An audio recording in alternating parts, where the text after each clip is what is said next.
Okay, welcome back. We are now on episode 2, and we are going to talk about percussion and loops, particularly building percussion and loops. Um, if you haven't subscribed to my channel, please go ahead and do that so you can get the updates when these next videos come rolling out. And also be sure to smash the like button and share it if you like it. All right, let's not waste any time. Let's go ahead and get straight into this. So,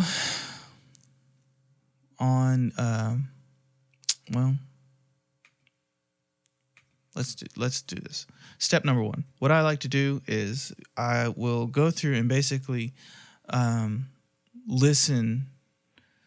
Usually I'll just pick a particular section, because if you try to do the whole song at once, your brain's going to be like hearing everything. Sometimes you'll hear things that aren't even in the song.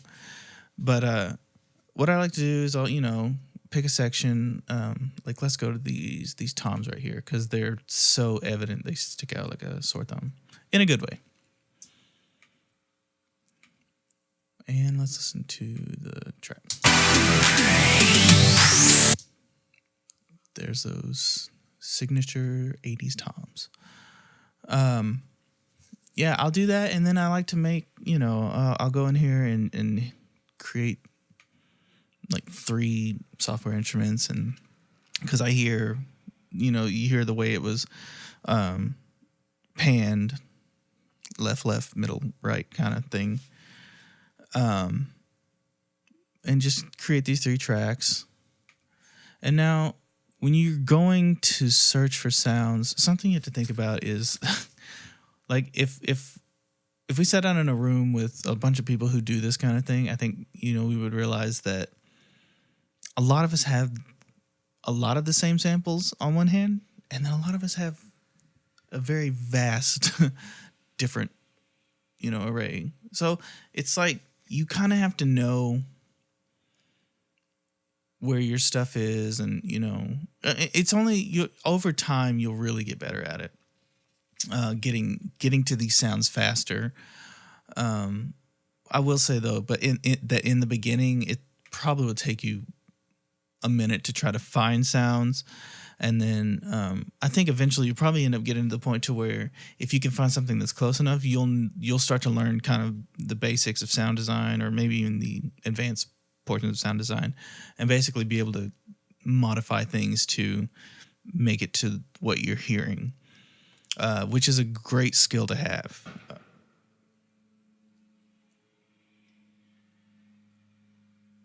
Sorry, I heard something outside that kind of shocked me, but I think it was a car backfiring. I don't live in a sketchy part of town. Sorry, distractions. Moving forward. So we did the 80s toms. Okay.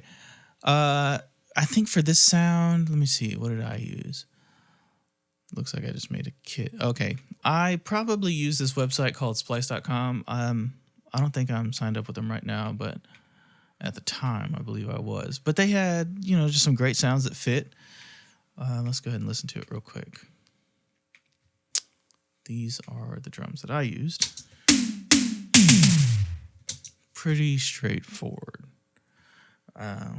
Not trying to reinvent the wheel, just trying to recreate the sound. And then what I always like to do is make sure that I am, make sure everything's in time. Turn this down and just make sure it sounds very similar. And then everything. Because with these MIDI things, you can quantize, I mean, there's multiple ways to quantize. You can go up here in Logic. Now, if you have a different DAW, it's a different story, and I'll let you figure that out. Basically, okay, so what I like to do after that is I will go and create, I make sure that I have everything panned to the way that I want it, and levels mixed. And then I will bounce everything down to an instrument track. It's something that I've kind of just made a habit. I don't necessarily need to do it right now. But back when I started, I was using a laptop, and CPU space was kind of a bigger issue. I just think it's a habit that stuck. So I'll create the bounce everything out to one track just to, save space and whatnot. And yeah, that's that. So let's move on. Let's see what else we hear in this track.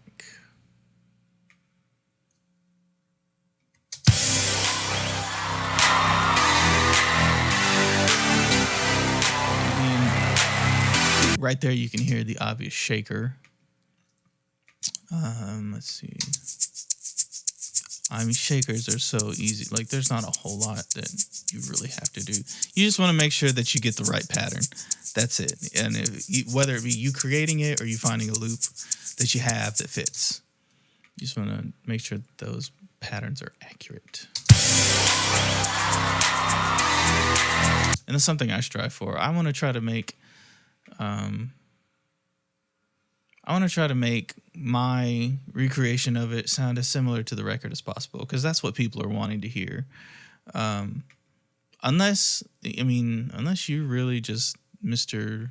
Killer Producer and your arrangements are, better than the people who wrote them, I would always make sure that I do what's on here.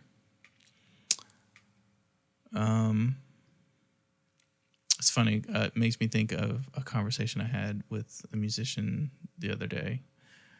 We were talking about cover bands and people who kind of go off and do their own thing, and I was like, they're hits for a reason, and they were hits before you ever came along. So why don't you just go ahead and play the hit the way it is?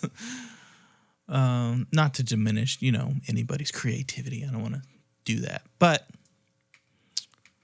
real talk though, they were making millions before your ideas ever came along. So, and they'll be making millions after it. So, all right, let's go on. There's another shaker in the chorus right here. Let's listen to that one. Haha, some throwback. It's like throwback hip hop.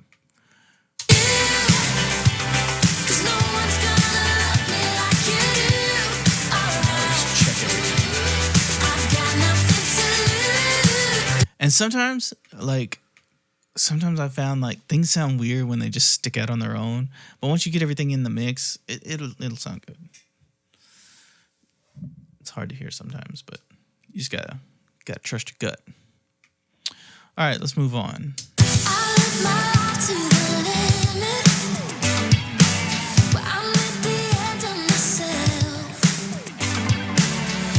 Okay, so for this one, and this, I feel like it's pretty accurate. As long as it's not, like I said, as long as it's not taken away. And this is texture stuff, so some of it's kind of hidden, in the track, buried in the track. So you really have to listen for it.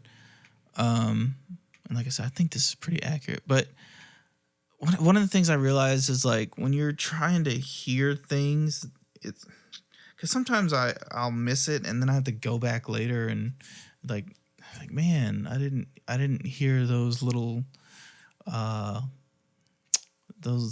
claps in this one section or whatever, because you get so tight, you get so into creating that, I think all the stuff that really captures you sticks out first, and then you'll miss all the little things.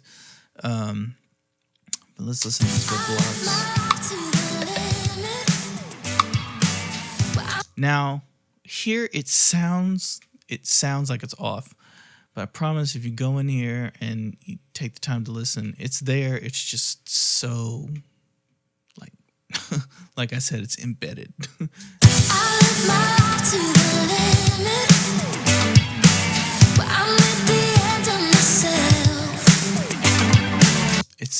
It's there. It's quiet.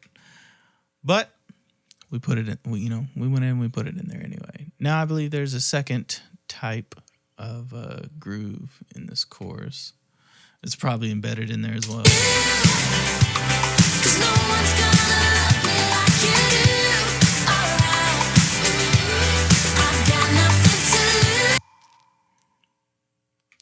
Yeah, pretty straightforward. If you can hear it. If you can hear it. It's tucked back there. But I think that one actually sticks out a little more than this verse one. Yeah, all right, let's move on. Let's see what we do for tambourines here. Let's see if we hear that in there.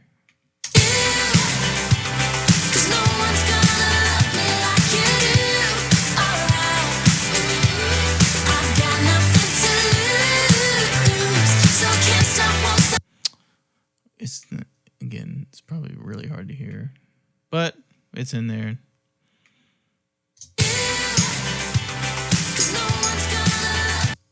It works. All right. And that's funny. Like, I think I heard that in the... Yep, you hear it? It's there. It's funny that it doesn't, like, clash with this. But, whatever. They made it work, so we made it work, too. All right. So, once all these are done, we do the same thing, you know. I think what I did here is I put the shakers on one track just to clean everything up.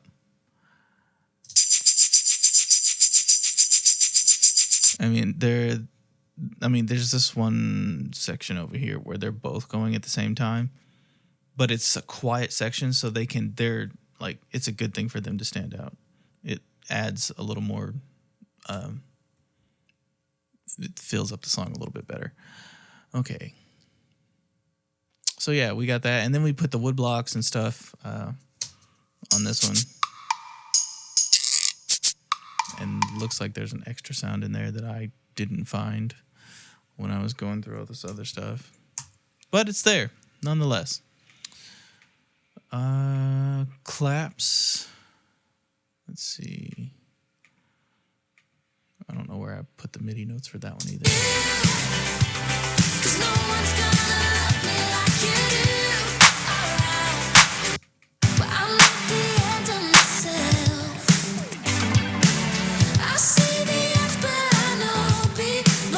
It's there. It's there, but it's tucked. Which, like I said, when it comes to percussion and loops, you're going to find that a lot. You will probably sit down and you will do like 10, 15, 20 tracks and be like, oh, I got all the percussion stuff done. And then you'll go and you'll be like, your brain will be detached from the creative part, and you'll just, be in your car driving, listening, or have your headphones in, doing something else, working out or whatever. And you'll be like, oh man, I missed this little intricate part, like I said. But it's all good. You are just ear training, and you will get better over time. Okay. Well, I think that... Oh, I did want to say this one, this last final thing real quick. When you're doing this, what I would call like kind of to the grid stuff, you want to make sure that you quantize it. Unless it really is like, sometimes I find like stuff that's swung really hard to quantize. Sometimes you might if it's a percussion, you may have to play it, but that's very rare in this contemporary Christian genre. Most of the time, you just can quantize everything, and it locks it right on the beats. I just wanted to throw that little extra tidbit in there. All right, I believe that wraps up this section. And I feel like I went long, but yeah. In the next video, I think we'll talk about we'll probably talk about arpeggiators and synths or maybe just arpeggiators. I'm not sure. There's not really any in this one, so maybe I won't talk about it. We'll just go straight to synths in the next video. Again, if you liked this video, please be sure to hit the like button and share it with anybody who you know may need this information. And also be sure to subscribe to the channel so that you can know when the next video is coming out. Thank you guys for watching, and I'll catch you in the next video.